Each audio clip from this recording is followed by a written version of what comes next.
Bonjour mes bien-aimés frères et sœurs. Que la grâce et la miséricorde de Dieu notre Père et celle de Jésus-Christ, notre merveilleux Seigneur, soit sur vous. Mes bien-aimés, aujourd'hui, je vous fais une leçon dans mon auto parce que je ne peux pas avoir un endroit plus commode actuellement pour vous faire cette leçon. Donc, fait que je vais vous faire cette leçon dans mon auto. En fait, aujourd'hui, nous allons parler de ces hommes de Dieu, ces personnes qui se disent hommes de Dieu, mais qui ont des gardes rapprochés, des gardes du corps.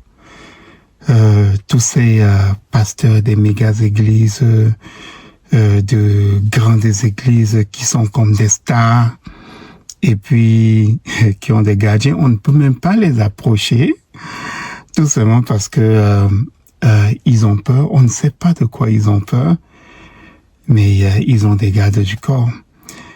Ils habitent dans des châteaux forts, ils roulent dans des voitures presque blindées, avec des gardes du corps, des gardes rapprochés, et on se pose la question, mais pourquoi ? Sont-ils vraiment des hommes de Dieu? De quoi ont-ils peur? Des hommes? Est-ce que les hommes sont plus forts, plus puissants que Dieu? S'ils sont vraiment des hommes de Dieu, est-ce que Dieu ne les protège pas? Quelle est l'image que eux, ils donnent quand ils ont des gardes rapprochés comme tous ces hommes du monde, ces rois du monde, ces stars du monde, et puis qu'ils vivent reclus dans des endroits où même pour les atteindre, il faut traverser des gardes. Quelle est l'image que eux, ils donnent? C'est la même chose. On peut voir cet homme qui, chez les catholiques, se fait appeler le pape, le remplaçant de Christ, qui a aussi des gardes rapprochés. On ne peut pas l'approcher n'importe comment. Mais de quoi ont-ils peur? Des hommes. Est-ce que Dieu ne les protège pas? Est-ce que ce n'est pas un signe pour nous, pour comprendre que ces personnes ne sont pas vraiment des hommes de Dieu? Par exemple, est-ce que Jésus-Christ avait-il besoin d'une garde rapprochée? Vous vous rappelez de ce passage de la Bible où une femme est venue toucher Jésus-Christ pour être guérie de son flux de sang qui coulait depuis près de 12 ans. Et quand Jésus-Christ se retourne, il dit, qui m'a touché? Et puis les apôtres lui disent que, mais écoute, la foule est là tout autour de toi, tu es frotté au milieu de la foule et puis tu demandes qui t'a touché? Ça vient nous montrer encore que Jésus-Christ prenait des bains de foule, il n'avait pas besoin de garde de corps. Mais pourquoi ces personnes-là ont-ils besoin de garde de corps? C'est l'exemple de qui qu'ils sont en train de prendre. Jésus-Christ ne mettait pas une telle distance entre lui et les hommes. Il n'avait pas cette peur. Comment est-ce que les vrais hommes de Dieu, les hommes qui sont protégés par Dieu, les hommes qui sont vraiment agréés par Dieu, comment est-ce qu'ils font quand ils sont dans ce monde-ci qui est hostile? Nous savons que ce monde-ci est hostile aux enfants de Dieu. Mais comment est-ce que ces personnes agissent? Je vais vous prendre 3 exemples de 3 hommes de Dieu et puis vous allez comprendre. Le premier exemple que je vais vous prendre, c'est l'exemple d'Esdras. Esdras qui était un sacrificateur dans l'ancien Israël. En fait, qu'est-ce qui se passe? C'est que Israël, parce que il transgressait les lois de Dieu et qu'il péchait contre Dieu, Dieu les a livrés dans les mains de Babylone. Et il a dit, par le prophète Jérémie, qu'eux, ils devaient rester en captivité à Babylone pendant 70 ans.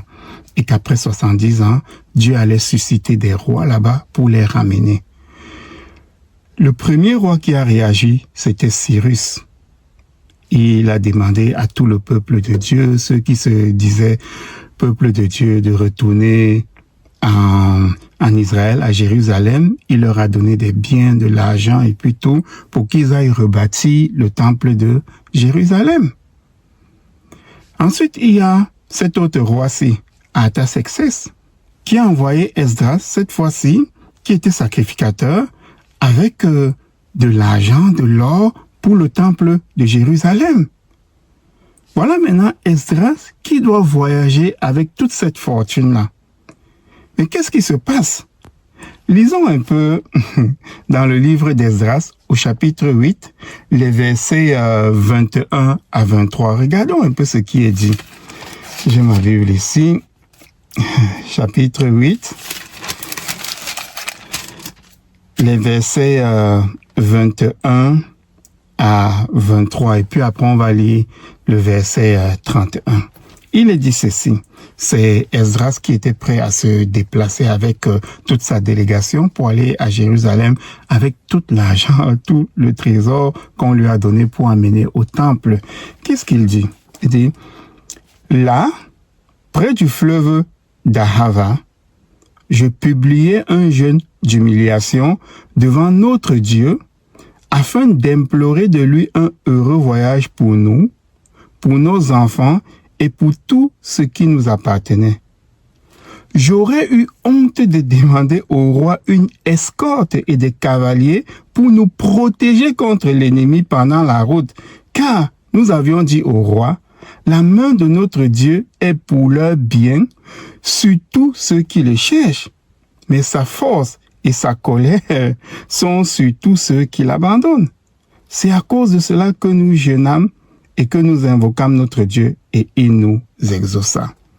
Donc, vous comprenez que avec tous les biens qu'on lui a donnés, Esdras montre que ce serait même une honte de dire au roi, donne-nous une escorte, donne-nous des gens pour nous protéger, parce que le Dieu que nous invoquons, le Dieu que nous adorons, il est capable de nous protéger si nous sommes ses enfants. Voilà pourquoi Esdras a publié ce jeûne-là, afin que ce Dieu-là comprenne que, ok, ils sont en train de partir à quelque part avec des richesses et puis de tout, et qu'ils ont besoin d'être protégés. Est-ce que ces personnes-là qui aujourd'hui nous disent qu'ils sont des hommes de Dieu, est-ce que Dieu, s'ils étaient vraiment de Dieu, s'ils étaient vraiment des hommes de Dieu, est-ce que Dieu ne les protégerait-il pas? Aurait-il besoin d'une garde rapprochée? Est-ce que Esdras, qui est un homme de Dieu, qui avait toutes ces richesses-là, a eu besoin d'une garde rapprochée? Non, parce que Esdras était un vrai homme de Dieu. Il a publié un jeûne, ils ont prié, et puis Dieu les a exaucés.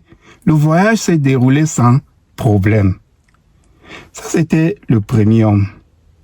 Le deuxième homme de Dieu, de qui nous allons parler, nous allons repartir dans le livre des rois. Nous allons parler de Élie.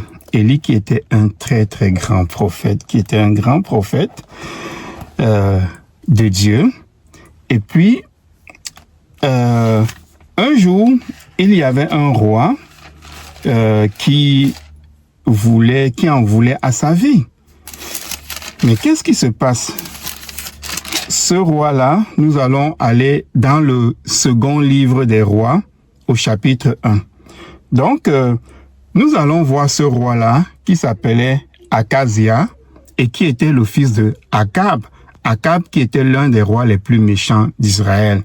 Donc, Akazia, son fils, un jour, il est tombé par le treillis de sa chambre et puis il était malade. Et pendant qu'il était malade comme ça, il a envoyé ses hommes pour qu'on aille consulter Baal-Zébub, qui est un autre dieu, le dieu d'Écron, pour savoir s'il va guérir. Et là maintenant, l'ange de l'Éternel a parlé à Élie, qui était prophète de Dieu.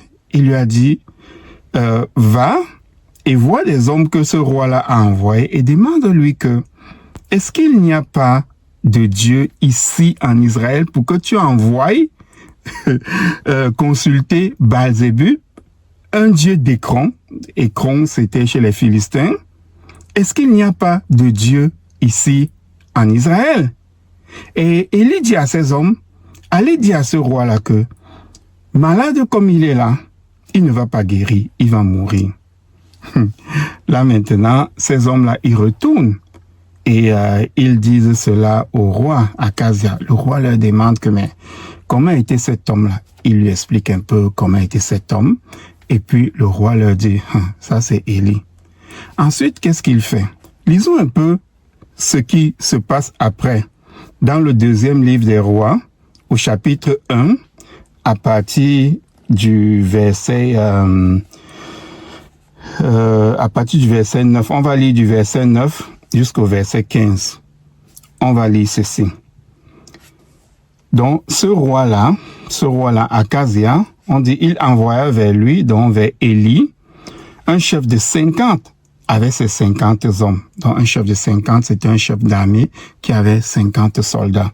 Il envoya vers lui un chef de 50 avec ses 50 hommes. Ce chef monta auprès d'Élie, qui était assis sur le sommet de la montagne.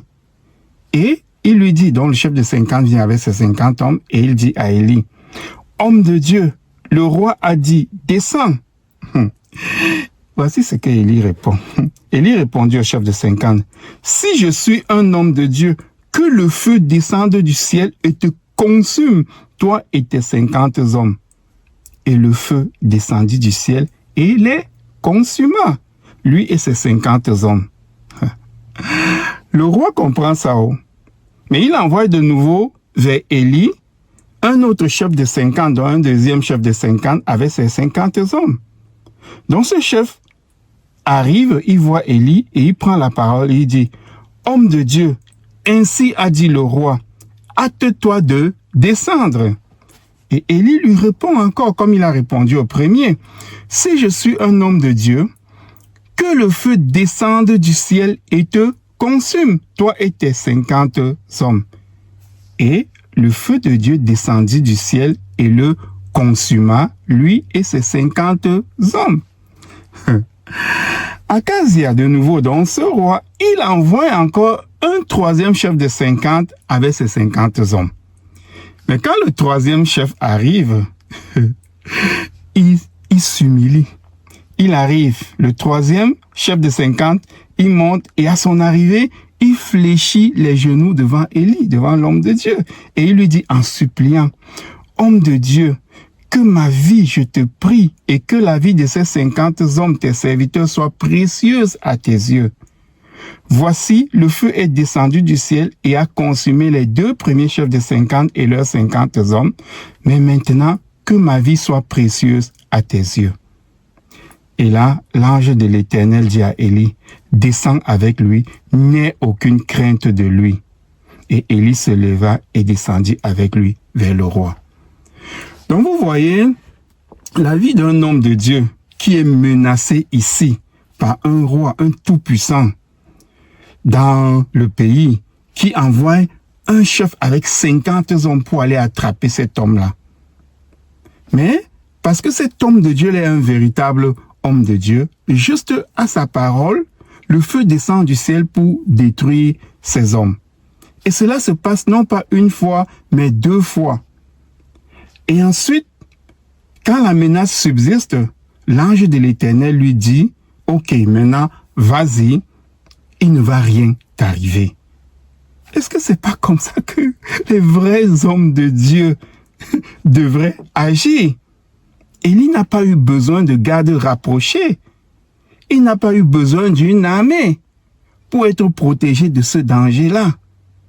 Vous voyez que tous ces hommes-là qui se disent hommes de Dieu aujourd'hui et qui ont des gardes rapprochés, qui ont des armées, qui vivent dans des châteaux, qui ont ça, est-ce qu'ils sont vraiment des hommes de Dieu?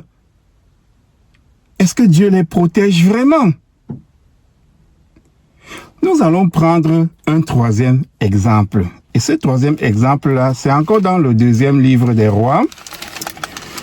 Au chapitre 6, cette fois-ci, on va parler d'un autre prophète, Élisée, qui était aussi un très grand prophète. À ce moment-là, qu'est-ce qui se passe? C'est que le roi de Syrie, c'était toujours à l'époque de l'ancien Israël, le roi de Syrie faisait la guerre à Israël. Et chaque fois que le roi de Syrie faisait des plans là-bas, Dieu dévoilait ces plans-là à Élisée, et puis Élisée le racontait au roi d'Israël qui déjouait les plans du roi de Syrie. Alors, le roi de Syrie était intrigué. À un moment donné, il demande à ses officiers que, mais dites-moi, est-ce que nous avons un traître ici? Pourquoi quand nous planifions quelque chose ici, Israël le connaît et puis le déjoue? Voilà quelqu'un qui lui dit que, non, c'est pas qu'il y a un traître ici. C'est parce que là-bas, en Israël, ils ont un prophète qui leur dit, donc il dit au roi, ce que toi tu dis dans ta chambre ici, hein, lui, il le dit au roi là-bas. Donc, il connaît tout ce qui se passe ici. Alors, le roi de Syrie décide maintenant qu'il va envoyer des soldats pour attraper ce prophète-là et puis le tuer. Voilà donc le prophète Élisée qui est menacé une fois de plus. Fait que nous allons partir encore dans le second livre des rois, au chapitre 6. Nous allons lire du verset 8 jusqu'au verset 20. Ça va être un peu long, mais c'est très, très intéressant. Donc, voici, je vous avais déjà résumé. On dit, le roi de Syrie était en guerre avec Israël, et dans un conseil qu'il tint avec ses ennemis, il dit, « Mon camp sera dans tel lieu. » Mais l'homme de Dieu fit dire au roi d'Israël, « Garde-toi de passer dans ce lieu, car les Syriens y descendent. » Et le roi d'Israël envoya des gens pour s'y tenir en observation vers le lieu que lui avait mentionné et signalé l'homme de Dieu, dont Élisée. Et cela n'arriva pas non pas une fois, ni deux fois. Alors le roi de Syrie en eut le cœur agité. Il appela ses serviteurs et il leur dit, « Ne voulez-vous pas me déclarer lequel de nous est pour le roi d'Israël? » Mais l'un de ses serviteurs lui répondit, « Personne, ô roi mon seigneur, mais Élisée, le prophète qui est en Israël, rapporte au roi d'Israël les paroles que tu prononces dans ta chambre à coucher. » Et le roi dit, « Allez et voyez où il est, et je le ferai prendre. » Alors on vient lui dire que voici il est à Dothan. Lui alors le roi de Syrie, il envoya des chevaux, des chars et une forte troupe. Voici Élisée qui est encore menacé par des chevaux, des chars et une forte troupe qui arrivait de nuit, et puis ils enveloppent toute la ville. Alors le serviteur de l'homme de Dieu, dont le serviteur d'Élisée, se leva de bon matin et y sortit. Et voici une troupe entourait la ville avec des chevaux et des chars. Et le serviteur dit à l'homme de Dieu, « Ah, mon Seigneur, comment ferons-nous? » Donc voici Élisée qui est entouré. Donc dans la ville où il vit, où il n'a pas de garde rapproché, où il n'a pas de garde du corps, ainsi de suite, il est entouré par une armée de Syriens. Et son serviteur lui dit, « Ah, mon Seigneur, qu'est-ce que nous allons faire ici? » Et là, Élisée lui dit, il lui répondit, « Ne crains point, car ceux qui sont avec nous sont en plus grand nombre que ceux qui sont avec eux. » Waouh! Un vrai homme de Dieu, il dit à son serviteur, « Ah, ne crains rien, parce que ceux qui sont avec nous sont en plus grand nombre que ceux qui sont avec eux. » Ensuite, Élisée, l'homme de Dieu maintenant, il prie et il dit, « Éternel, ouvre ses yeux, donc ouvre les yeux de mon serviteur pour qu'il voie. » Et l'Éternel ouvrit les yeux du serviteur qui vit la montagne pleine de chevaux et de chars de feu autour d'Élisée. Donc Élisée est en train de nous montrer ici que lui qui est un vrai homme de Dieu, il voit ce que nous, on ne voit pas. Et les vrais hommes de Dieu devaient voir ça, que tout autour de toutes ces grandes armées-là, il y avait des chars de feu. Qu'est-ce qui est dit? Donc, l'Éternel ouvre les yeux et puis il voit que la montagne est pleine de chevaux et de chars de feu autour d'Élisée. Donc, les vrais hommes de Dieu savent que il y a des chevaux et des chars de feu qui sont tout autour. Donc, ils ne craignent rien. Ils savent que si on vient les attaquer, ces chevaux et ces chars de feu-là, qui sont là pour protéger les véritables hommes de Dieu, vont les protéger. Lisons ce qui continue. Donc les Syriens descendirent vers Élisée. Il adressa alors cette prière à l'Éternel. L'homme de Dieu adresse cette prière, il dit, daigne frapper d'aveuglement cette nation. Et l'Éternel les frappa d'aveuglement selon la parole d'Élisée. Imaginez-vous un peu, voilà tous ces soldats qui viennent, ils encerclent Élisée, ils veulent le prendre. Élisée dit, Seigneur, frappe-les d'aveuglement, fais qu'ils ne voient même pas, qu'ils ne comprennent même pas, qu'ils ne voient même pas, qu'ils ne sachent même pas qui je suis. Et Dieu exauce parce qu'il est un vrai homme de Dieu, sans avoir besoin de garde rapprochée, de garde du corps, de rien, hein. Mais il sait que les anges sont là tout autour sur des chevaux et des chars de feu. Alors Élisée maintenant s'approche vers ces personnes-là qui ont été frappées d'aveuglement. C'est pas qu'ils étaient aveugles, mais c'est parce que ils ne pouvaient plus rien voir ni rien comprendre. Ok, même s'ils avaient une photo d'Élisée, ce qui à cette époque-là n'était pas plausible, même s'ils avaient un signalement d'Élisée, mais quand Élisée vient devant eux, parce que Dieu les a aveuglés, ils ne peuvent pas savoir que c'est Élisée. Donc Élisée leur dit, ce n'est pas ici le chemin et ce n'est pas ici la ville. Suivez-moi et je vous conduirai vers l'homme que vous cherchez. Et ils le suivent jusqu'à Samarie. Et lorsqu'ils sont entrés dans la Samarie, Élisée dit, Éternel, ouvre les yeux de ces gens pour qu'ils voient.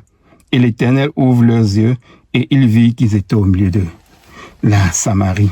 Et là maintenant, on voit le roi d'Israël qui sort et puis il demande à Élisée, est-ce qu'il faut que je les frappe? Est-ce qu'il faut que je les tue? Et Élisée lui dit, mais est-ce que tu tues les prisonniers de guerre? Donne-leur du pain et de l'eau, fais-leur un bon festin et puis renvoie-les chez eux. Vous voyez comment, sans avoir une armée, sans avoir de garde de corps, Élisée, qui vivait simplement dans une ville, il ne vivait pas dans un château fort, il n'avait pas de garde de corps, ni rien du tout. Vous voyez que menacé, il s'en est sorti parce que le Seigneur veille sur lui.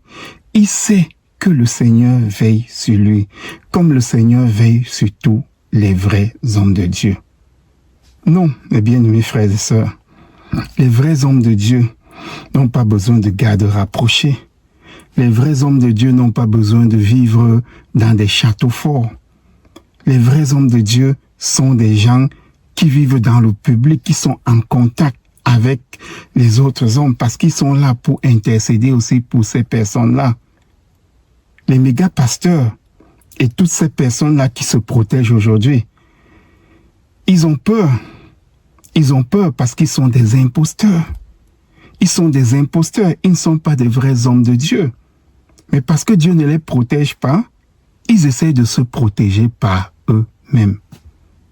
Dites-moi, et même si ces hommes devaient mourir pour le travail qu'ils font, n'est-ce pas que mourir pour Dieu, mourir pour Christ, c'est une bonne mort? Christ ne disait-il pas que celui qui veut préserver sa vie va la perdre et que celui qui la perd à cause de moi, donc pour le travail qu'il fait, va la retrouver?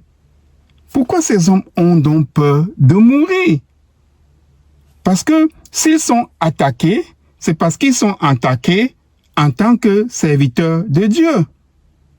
Mais parce qu'ils savent qu'ils ne sont pas des serviteurs de Dieu, qu'ils sont des serviteurs de Satan, alors ils ont peur parce qu'ils ne sont pas protégés par Dieu.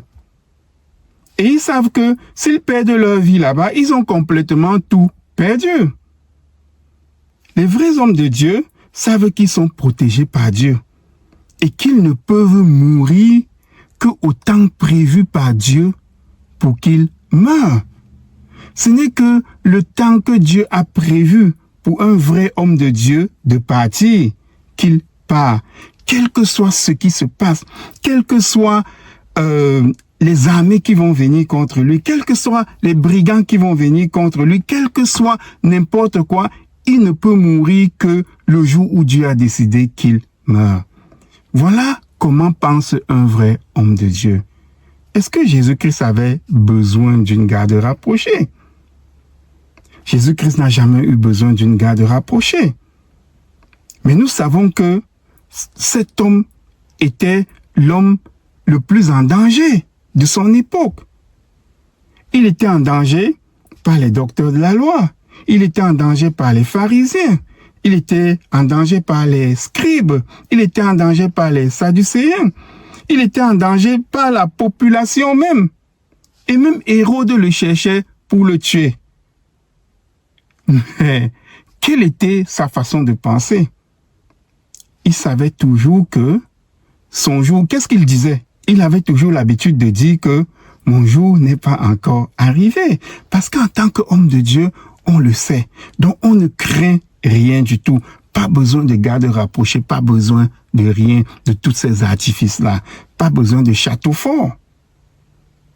Combien de fois Jésus-Christ a-t-il été en danger? Lisons un peu 2 passages. Nous allons lire 2 passages. Le premier passage va être dans l'évangile de Luc, au chapitre 4. Ici, Jésus-Christ arrive en Galilée, là où il est né, là où il dit que nul n'est prophète chez soi. Il arrive là-bas et puis un jour, comme tous les jours de sabbat, il y a des hommes qui se rendent à la synagogue et puis ils lisent dans la loi de Moïse. Alors ce jour-là, c'est lui qui devait lire. Et puis lui, il lit, on lui donne le livre et puis il ouvre dans le rouleau d'Ésaïe et puis il lit.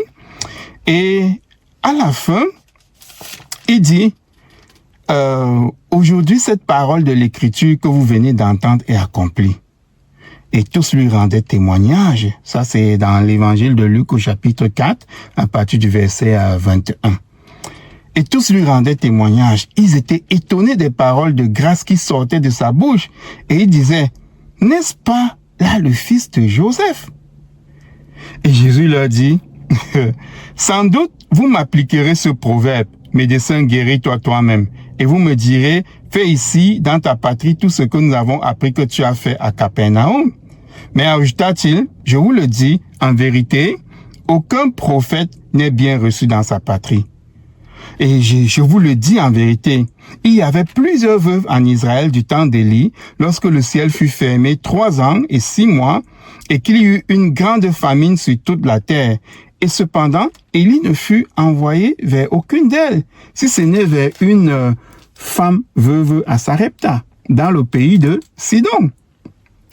Il y avait aussi plusieurs lépreux en Israël, du temps d'Élisée le prophète. Et cependant, aucun d'eux ne fut purifié, si ce n'est Naaman le Syrien. Alors, quand ils entendent ça, ils furent remplis de colère dans la synagogue. Et s'étant levé, ils le chassaient de la ville et ils le menaient jusqu'au sommet de la montagne sur laquelle leur ville était bâtie, afin de le précipiter en bas. Mais Jésus, passant au milieu d'eux, s'en alla. Vous voyez qu'ici, après les déclarations de Jésus-Christ, la parole de Dieu qu'il a apportée dans l'évangile, ces gens veulent le tuer. Et lui, il était là, lui tout seul, sans garde de corps, sans garde rapprochée. On l'a précipité, on l'a poussé vers la montagne et on voulait le précipiter, le jeter là pour qu'il meure. Mais qu'est-ce qui s'est passé? Il est passé au milieu d'eux et il n'y a rien. Il n'y a eu personne qui a même levé la main sur lui. Il était en danger de mort, hein? Un autre passage encore de notre Seigneur Jésus-Christ, n'ayant pas besoin d'une garde rapprochée. Ça va être dans l'évangile de Jean, au chapitre 10. Au chapitre 10, ça va être quel verset? Mettons les versets 30 jusqu'au verset 39. Donc ici, Jésus-Christ était encore en train de parler à la foule ici. Et ensuite, il leur dit, moi et le Père, nous sommes un. Waouh! Ok, quelle déclaration! Alors les Juifs prirent de nouveau les pierres pour le lapider. Parce que ce qu'il venait de dire là, c'était très gros. Les Juifs ne voulaient même pas entendre ça. Comment lui, Jésus-Christ, il se fait Dieu? Parce que quand il dit que le Père et lui sont un, Donc, il est en train de se faire Dieu. Alors, ces gens-là prennent des pierres pour le lapider. Il était seul, hein? Pas de garde rapproché, pas de garde de corps. Non. Jésus leur dit, je vous ai fait voir plusieurs bonnes œuvres venant de mon Père, pour laquelle me lapidez-vous? Les Juifs lui répondirent, ce n'est point pour une bonne œuvre que nous te lapidons, mais pour un blasphème, et parce que toi, qui es un homme, tu te fais Dieu. Alors Jésus leur répondit, il dit, n'est-il pas écrit dans votre loi? J'ai dit, vous êtes des dieux. Donc dans la loi de Dieu, Dieu disait aux hommes, vous êtes des dieux. Vous qui êtes mes enfants, vous qui êtes mes créatures, vous êtes des dieux, vous êtes comme des dieux. Et il dit, si elle a appelé Dieu ceux à qui la parole de Dieu a été adressée, et si l'écriture ne peut être anéantie, celui que le Père a sanctifié et envoyé dans le monde, et à celui-là, vous lui dites, tu blasphèmes, et cela parce qu'il a dit qu'il est le Fils de Dieu. Si je ne fais pas les œuvres de mon Père, ne me croyez pas. Mais si je les fais, quand même vous ne me croyez point, croyez à ses œuvres, afin que vous sachiez et reconnaissiez que le Père est en moi et je suis en le Père. Voilà Jésus-Christ qui est tout seul, sans garde rapproché, sans gardien, sans armée, et qui est en train de provoquer le peuple avec les paroles de Dieu. Et quand le peuple entend ça, quand il dit « Reconnaissez que le Père est en moi et que je suis dans le Père », là-dessus, ces gens-là, hein, ils cherchent encore à le saisir, mais il s'échappa de leurs mains. Donc, vous voyez donc Jésus-Christ, qui était l'envoyé de Dieu, le Fils de Dieu, un vrai homme de Dieu, il n'avait pas besoin de garde rapprochée. Il n'avait pas besoin de vivre dans un château fort. Il n'avait pas besoin de mettre cette barrière-là, cet isolement-là entre le peuple et lui. Non, tout simplement parce qu'il n'avait pas peur de ce peuple-là. Même si ce qu'il pouvait dire à ce peuple-là était confrontant, il n'avait pas peur de ce peuple-là parce qu'il savait que rien ne peut lui arriver. Parce que comme Élie, par exemple, il savait que s'il demandait que le feu descende du ciel pour consumer ses hommes, ça allait se faire de cette façon-là. Rappelez-vous que dans le jardin de Gethsémani, quand l'apôtre Pierre sort son épée pour couper l'oreille de Malchus, qu'est-ce qu'il lui dit? Il lui dit, écoute, remets ton épée là. Tu penses que si je veux qu'il y ait 12 légions d'anges qui arrivent ici, est-ce qu'ils ne vont pas arriver? Donc, garde ça. Ça, c'est pas le moment. Donc, Jésus-Christ, il le savait parce qu'il était un vrai homme de Dieu. Jésus-Christ, comme le prophète Élisée, il pouvait demander que toutes ces personnes qui veulent l'attaquer, ben, qu'ils soient frappés de cécité. Et que ces personnes ne voient rien. Et qu'ils puissent s'échapper. Et c'est exactement ce qui s'est passé à plusieurs reprises. Tout simplement parce que Jésus-Christ est un vrai homme de Dieu. Donc, mes bien-aimés frères et sœurs, toutes ces personnes que nous voyons aujourd'hui, qui se disent hommes de Dieu, envoyés de Dieu, on dit qu'ils sont des oins de Dieu, on leur donne tous de grands noms, ils ont des jets privés, ils ont des châteaux forts, ils ont des gardes rapprochés et on est séduit par eux et on essaye de les suivre. Mais est-ce que vous vous posez la question, est-ce qu'ils sont vraiment des hommes de Dieu? Parce que s'ils sont de vrais hommes de Dieu, pourquoi est-ce qu'ils ont besoin de toute cette protection des hommes? Pourquoi est-ce qu'ils ont besoin d'une garde rapprochée? Pourquoi est-ce qu'ils ont besoin d'aller s'enfermer dans des châteaux forts? Pourquoi est-ce qu'ils ont besoin des gardes du corps? C'est aussi simple, parce qu'on se pose des questions et nous connaissons la réponse, mais parce que nous ne voulons pas ces réponses-là, on reste aveugle. Non, ces hommes ne sont pas des hommes de Dieu. Parce que ces personnes ont peur. Elles ont peur. elles savent qu'elles ne sont pas protégées par Dieu. Dieu protège ces hommes. Mais ces hommes ne sont pas protégés par Dieu. Voilà pourquoi ils essayent de se protéger par eux-mêmes, avec ces gardes rapprochés et avec tous ces dispositifs-là. Donc, sachez mes bien-aimés frères et sœurs que si vous suivez ce genre de personnes-là, sachez que vous êtes en train de vous laisser séduire par des imposteurs et par des suppôts de Satan. Ils ne sont pas de Dieu. Voilà pourquoi ils ont cette peur-là. Ils ne sont pas de Dieu. Voilà pourquoi ils ne savent pas que ce n'est que le jour que Dieu a décidé que nous allons mourir, qu'on va mourir. Et quel que soit ce que tu fais, que tu aies une garde rapprochée, que tu aies une armée, que tu sois dans un château fort, si tu dois mourir, tu meurs ce jour-là. Donc, ces personnes-là sont des ignorantes qui se disent hommes de Dieu juste pour séduire des hommes et des femmes et avoir l'argent et les biens qu'ils ont. Donc, ne vous laissez pas séduire, mes bien-aimés, par ces personnes. Parce que le message même qu'ils vous donnent, ce n'est pas la saine doctrine de notre Seigneur Jésus-Christ. S'ils vivent dans cette peur-là, dans cette crainte-là, ça veut dire qu'ils ne connaissent même pas Dieu.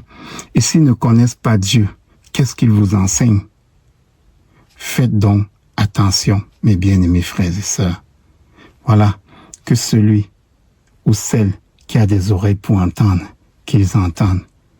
Soyez bénis, mes bien-aimés frères et sœurs.